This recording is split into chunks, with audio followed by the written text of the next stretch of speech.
Hello, and welcome to We the Village, hosted by myself, Sharonda Allen, and produced by Ron Hall. On this episode of We the Village, we have Cashem Holland. Yes. Welcome to the show. Thank you. Call me Cash.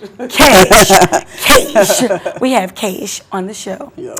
So I'm so grateful to have you here Thank you, because we met at an event, and I'm always scouting talent. Yes. You know, and when I see people who are serious about what they do to give back and help the community and help We the Village, I'm like, come on, you know, you got to come do this, you know.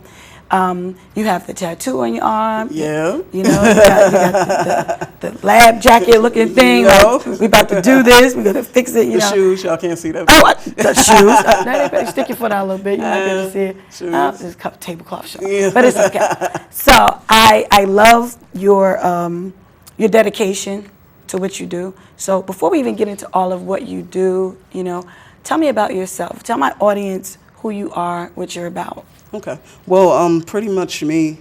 I was born and raised in Brooklyn. My family, my father worked. My mother was more at home with the children. I lived there for quite some time, and I went to school out there, high school. And then due to my instability as far as finances were concerned, it was very expensive to live in New York and continue living out there. So I made the decision in 2011 to cross the bridge and come to Newark. I definitely needed a similar environment to what I was used to in Brooklyn so that I felt at home. At that point, after a couple of years, I decided to go back to school. So in 2014, I obtained my associates in accounting, and then I decided to continue and pursue my bachelor's at Montclair State University. I graduated then in 2017. I do have a bachelor's of business administration. My concentrations were in management of information technology, as well as data analytics, and I minored in entrepreneurship. And actually, I'm applying now to do my master's in finance at Thomas Edison. So a little bit about my background. And in addition to that, I guess more importantly, is that I'm the founder of a nonprofit organization called Financial Boss. You know, I find that we don't always get into those fields because before I even get into the organization. Right. Because I don't think we're taught math properly in school. Right.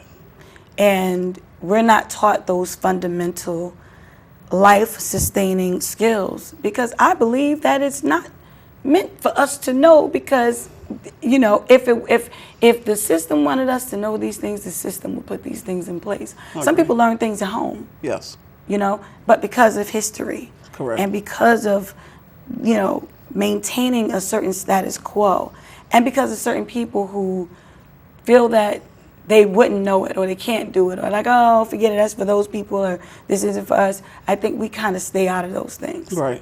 And it's unfortunate because we can be very good at those areas. And I agree. You know? Fortunately, math was always my strong point. So I could do math in my sleep. Okay, why? Who taught you how to do that? Actually, my brother was extremely mathematically inclined. Wow. And I've always liked money. And so you have to be able to count. You have to be able to give back the correct change. And so naturally, money, you know, anything associated with money, which was math for a lot of the time, it came naturally to me. In addition to that, as I mentioned, I pursued more so a career and education in technology, which also required extreme mathematical aptitude.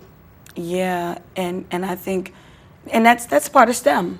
Yes. And this is why people now are trying to get us into STEM, our girls, coding, all those things, because I think the media and then I say barriers of math. Luckily, you had somebody at home. Like I said, those people learn at home. Yes. When it's at home, it's more digestible. Correct. And my problem was that the teacher wanted me to solve it in 25 steps. But I was able to solve it in 10 steps. That's right. And I got the answer wrong because I didn't show all the 25 steps of work. But the answer was correct. And I'm like, why is this wrong? It's the right answer. Because you didn't show all the work. I'm like, I can't show it. What do you mean you can't show it? Where'd you get the answer? I said, it's in my head. Right. when my brain starts to compute and cipher and put it on the paper, there's certain things that my brain just automatically does that I can't even write. I don't know, but it just happens. I can definitely relate. Right. Yes. So, so in school, I don't think that the education early on was able to foster my brain and my mathematics in my brain, because I was musically inclined too. Okay. So being a musician and being as a singer, All right. that gave me a different type of math. I was better at math, but it wasn't something, it was so metacognitive, it wasn't something I could put on paper. And I think, and I find that with kids, because I am amazing at teaching little kids math. Elementary, they're like, oh my God, can you come to my school and be my math teacher? I'm like, no, I'm a history teacher. and I'm like, but I get it. I know why they're not doing well, because they're not giving them the right foundation. You need manipulatives. You need play money to teach kids about money. That's Because right. you said, I like the money, and That's I'm like, right. count money. I taught my daughter how to do math at home when she was like 2 and 3 years old, using real money, using real coins. Show me 5 ways to make 25 cents. Show me 6 ways to make $1. That's right. And before you know it, you taught them math and they didn't even realize it. Yeah, so she's like, I'm getting 10 dimes, I'm gonna get 20 nickels, I'm gonna get 4 quarters, and I'm gonna get 2 quarters. And she was able to figure it out at home. Right. Because sometimes that abstract is not enough. You have to have those tangible manipulatives. Yes. And I think that is a big barrier for us, besides the, I don't know if it's us, no, but those are ridiculous stereotypes. Yes. So now, how did you avoid those stereotypes? Well, for me, as I mentioned, math was always my strong suit. Beautiful. So it was easy. You know, it was much easier than most people. It came naturally. I remember being able to do things similar to what you said, where I just would do it in my head. I couldn't really tell you how I came up with the answer. Right. You know, so I would count by 10s in my head or count by 5s, and I would get the right answer. Yeah. So I always was very close with my math teachers. I still keep in contact with them now. Yeah. And like I mentioned, as long as I could get to the bottom equation, it made it, so much better for me. Excellent. And luckily your teachers understood that. Yes. Because, some people don't understand there are different types of learners, different types of brains. When I was a kid, I never heard of multiple intelligences until I found it myself when I was like, I don't know if I was like in my teens, because I was kind of like, I would go to the library and go to the African American room and study stuff, and go to the science part and study different science books. But it wasn't always, thrown at us to say, oh, you may just need to see it in writing or hear it. I was very good at interacting with my teachers. Yes. So, and it seems like you were as well. Yes. I Still being definitely in was. touch. Yes. And that's important. You saw the other young ladies, she's like, I had to find you, So good teachers that's a big important thing. Yes, definitely. And I think New York has a lot of good schools. Very much so. And I didn't have a problem. The schools were excellent. They were very understanding. As I mentioned, I was born in Brooklyn, another urban environment. And so extremely considerate. Even when I went to school, I actually went to school in Long Island, my high school. Really? But extremely, my parents were also very involved in my life, I have to say. And I should have said that, coming into this. They were extremely involved. My parents, they knew my parents' number by heart. And so they always came up to any after school program. But it was important for my school to know that they had my back. And so there were a lot of things that, fortunately, I didn't have to go through, because they knew I had an excellent support system. And that, you just spoke volumes.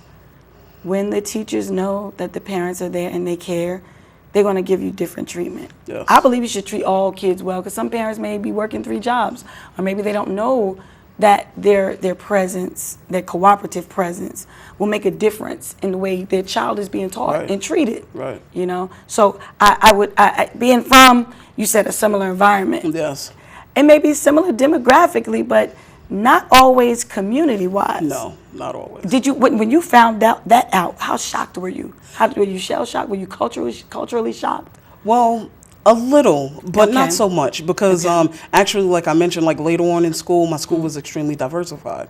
So although it was primarily, I would call it an urban environment, I had so many different nationalities and, within the same community. So I got the chance to be able to see how other people lived and the difference, where a lot of our children today may not always have that, that luxury.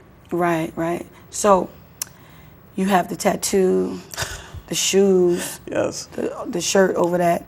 What motivated you to venture into finance? Well, as I mentioned, coming from meager and humble beginnings, my mother was at home, worked a couple of days a week. My father was the primary breadwinner. And I remember the first time when my needs were always taken care of. I can say that. But I remember when I said to my mother, like, we're not poor. And she's like, yes, we are, And it was funny for her to say that because financially, perhaps, we lacked. But I didn't lack anything else, and I knew that. And what actually happened is, as I mentioned, when I decided to move to Newark, it was because of the instability of my personal finances. So I needed somewhere that had a lower cost of living and lower housing amount. So that was the motivation to actually come to Newark. But what I also realized is, although throughout the years I've been successful in earning finances and maintaining a paycheck, as it were, or any type of lucrative ventures, anything that I explored as an entrepreneur, what I did come to find is that making the money and managing the money are two different things. Totally. And so that's what basically brought me to Financial Boss. Is because it's the financial literacy education that I think that most of us are lacking. It's not that we can't make the money, it's that when we get it, what we do with it, we don't exactly know how to finance, how to spend it, where to spend it. And so that's where our problem comes from. And I think it's also about values. Correct. Because some people grew up poor and their value systems are different. They're not as sound as they can be because even though they're like poor, you say, we got plenty of money, I got everything I need. Your mother's like, no, but you shouldn't say you're poor, broke. You can't say those words. Right. But some people will say, I got to buy this because I can't let anybody think I'm poor. I have never owned a pair of Jordans. They're like, what? You never? I'm like, for what? Like, I never cared about them because that wasn't my value system. That wasn't a symbol or a token of my economic prosperity or my wealth as a kid. I wanted LA Gears. I wanted shiny, sparkly pink shoes, you know? And then when I got older, I didn't care. I just get whatever shoes are comfortable or that I can wear with a bunch of my outfits because I don't need 25 pairs of shoes. Exactly. My cousin had Tim's, and no, he wasn't poor. Tim's up and down the wall, up to the ceiling, whole walls, front, back, and and I'm like, oh my God, he has so many. And his value system was there with the Tim's, and he came from a family who bought them for him. Whereas other people were like, wow, you got so many of them. Yeah. I mean, in his mind, he's like, those are my people, that's my friends, da-da-da. But I don't think he realized that he probably shouldn't have bought so many because then they would know, wait, you ain't really the same as we are, Yeah, there is definitely a difference. And even in that statement where my mother made that comment, I was saying how we need to give to the poor. Right. And so she was saying like, what? We are, We need to pay this light bill. But again, like you said, the value system was different. Is that I didn't grow up having to have the latest and wanting the most fashionable. I grew up, my needs were met. I had an extremely good, childhood, and I had parents who loved me. And so for me, that was like the best. I was rich. Yeah, exactly. I'm rich in love. I almost broke into song. I said, oh God. Had to catch myself. Sharonda. TV, talk show, not sing That's show. Right. So, okay, what does financial boss mean? What does it represent? So, where did it originate? Financial Boss. BOSS is an acronym, BOSS, and it stands for Better Opportunities for Sustainable Success. Love it. So where it originated, I actually came up with the idea some years ago, and I just never pursued it. But what wound up happening is, as I mentioned, I received my bachelor's and my minor was entrepreneurship. And so I had a class at Montclair where we had to take a business from inception to fruition. And so it was the perfect, opportunity to go ahead and put Financial Boss on the map. Wow. So in 2017, I actually obtained the SS4, or what's known as the tax ID number, and I began to register the business and pitch. And I actually got an opportunity to pitch, to go through a pitch competition. Great. Didn't win, but it was an excellent opportunity. And so I went through all of the steps and how to pitch and how to obtain funding and things of that nature, along with the excellent education as to what it means to be an entrepreneur, how exciting it can be. And so, that's actually where it started. I love it. And see, you have like a dream story. That's a dream story that you took the course in developing a business from start to finish. And a lot of people think, okay, I'm just gonna open up a store, put some stuff out and sell it. That's not entrepreneurship. No. It's not. And you know, I know you are more developed than that.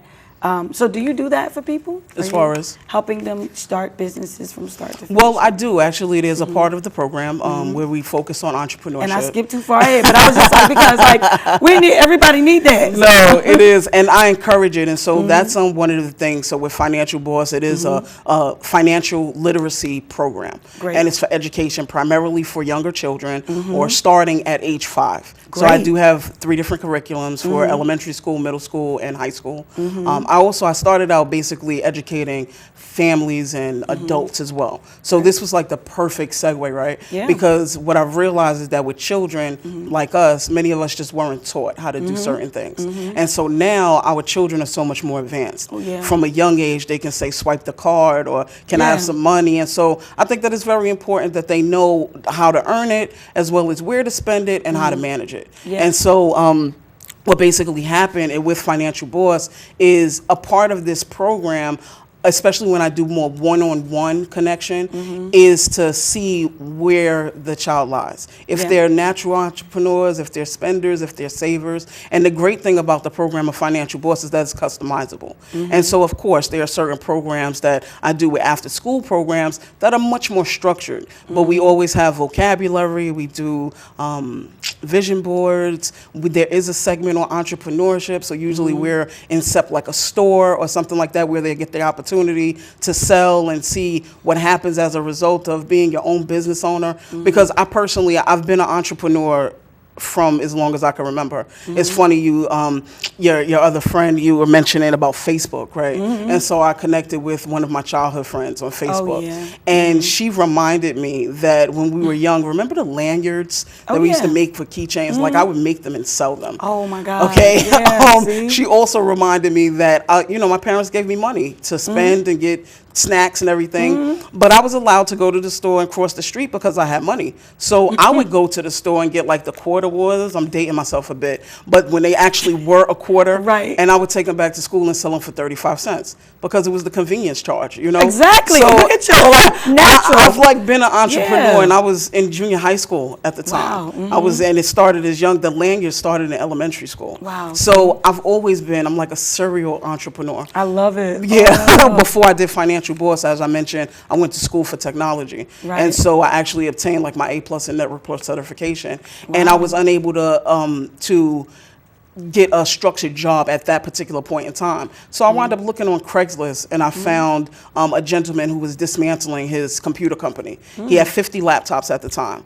Wow. I convinced him to give them to me on consignment. And at the time, I had no car. I was living in Brooklyn. I had a backpack that I put 3 laptops in a day, and I went out, and I didn't come home till I sold them. Wow. And so that's how I paid my rent. That's how I eventually wound up buying a vehicle. And that's how I maintained. So it's kind of in my blood, I want to say. Yeah. And I think that is very important to those children, especially who have this entrepreneurial spirit. Yeah. It's important that we foster it so that it's not lacking. That is so important. It's so important. And, you sound like me. You're not doing the work for the money. You're doing the work because it's needed. Yeah, no. And that's big. I love and respect that so much. So what is Financial Boss doing right now? What are your current projects? So right now, mostly like I mentioned, we deal with after school programs. We're actually waiting. I did pitch to the Board of Education for Newark Public School District. Yeah. I've had meetings with several different charter schools. So we're in a bit of a waiting period as far as the structured program is concerned. But you should also talk to Akbar Cook.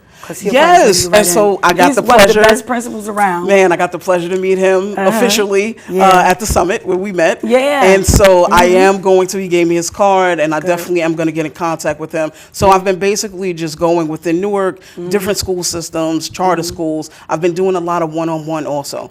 Because as I mentioned, I think it's really important. So the program is more so targeted to the youth. right? But what I see that happens is when you infiltrate with the youth, you get to the whole family. Yes, you do. So I give homework assignments where they have to do it with their parent. And what it does is it creates a bond and strengthens the bond within the family. But it also bridges the gap. See, so something that the parent may not have known, now the child knows, and now the entire family is strengthened. And what that does is it builds for better communities. It builds for better communities, and it also helps to stop generational poverty. Yes. Because talking my language. Man.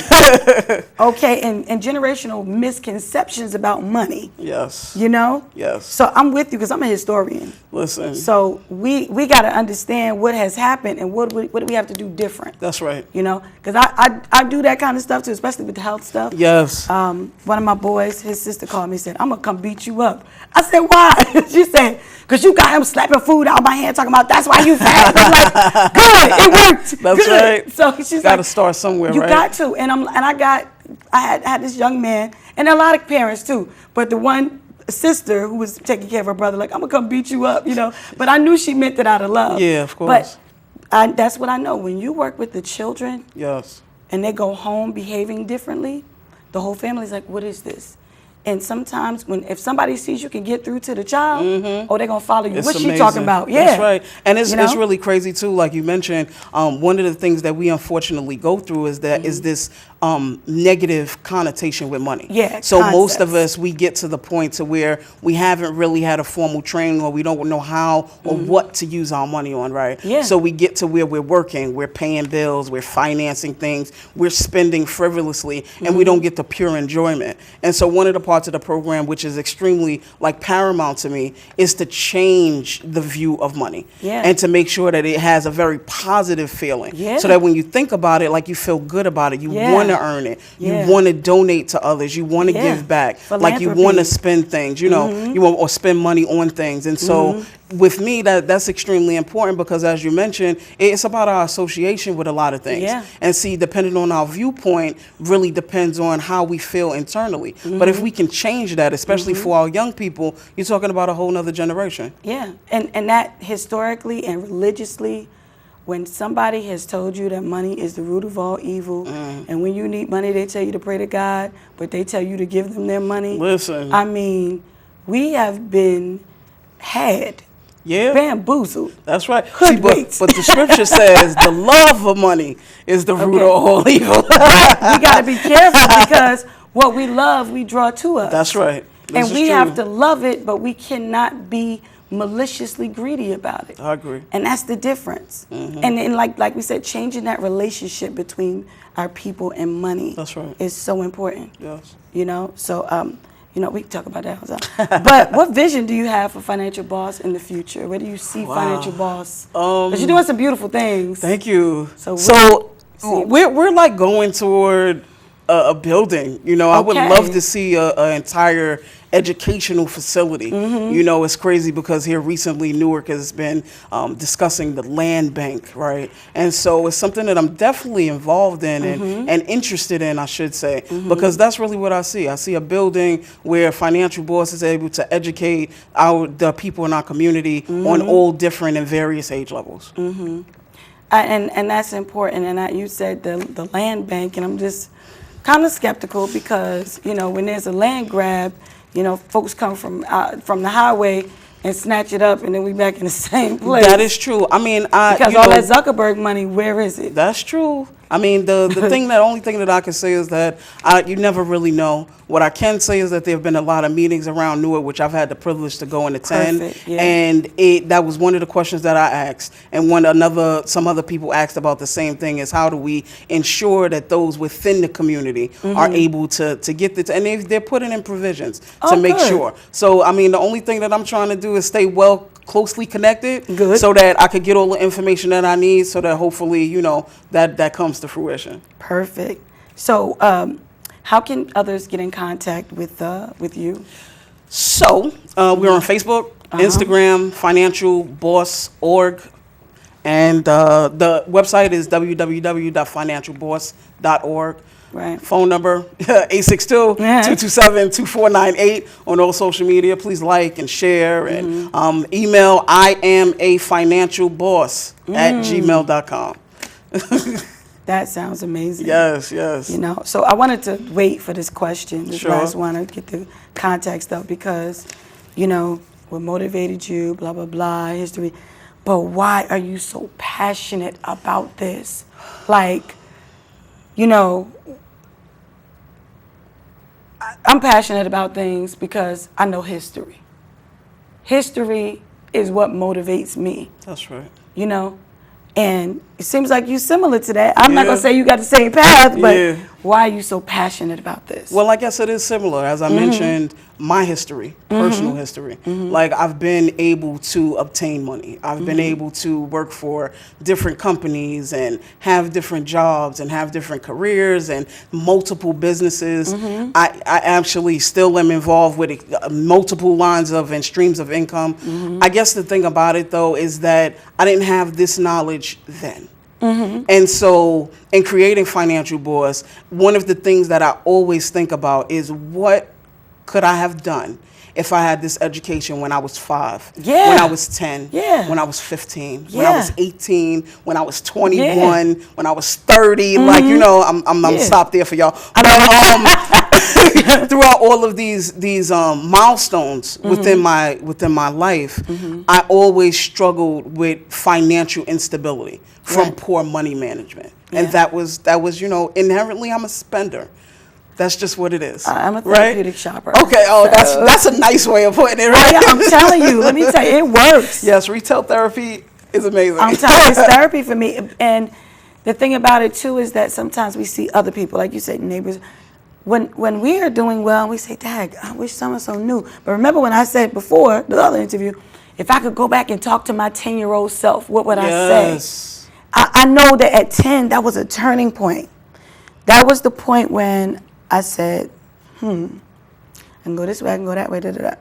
But just certain knowings, certain things, if we had that, Yes. boy, oh boy. Yes, and so that's Where would what we be? lights the fire within me is Yeah. that I want others, because I mean, theoretically we're getting older, right? See, Yeah. so it is our young people who are going to be making those decisions later on in life, and if we don't give them the proper tools, then we're kind of lost. I'm Yeah. a firm believer in the fact that financial sophistication comes from financial basics. If we don't have the Yes. basics, we can't get to the point of, Yeah. like you mentioned, generational wealth and like creating certain or getting away from certain barriers, especially to our people, Yeah. you know. And so that's one of the things that drives me. And as I mentioned, like, I have other streams of income. This is not what it's about. Like, I really want us, the village, right, Hello. to do something different. Like, I feel that we are the only ones sometimes who don't and haven't, like, leveled up to a certain extent to where we're owning homes at a young age, to where Right. we're financially stable, to where we're able to step out on the limb and start businesses, to where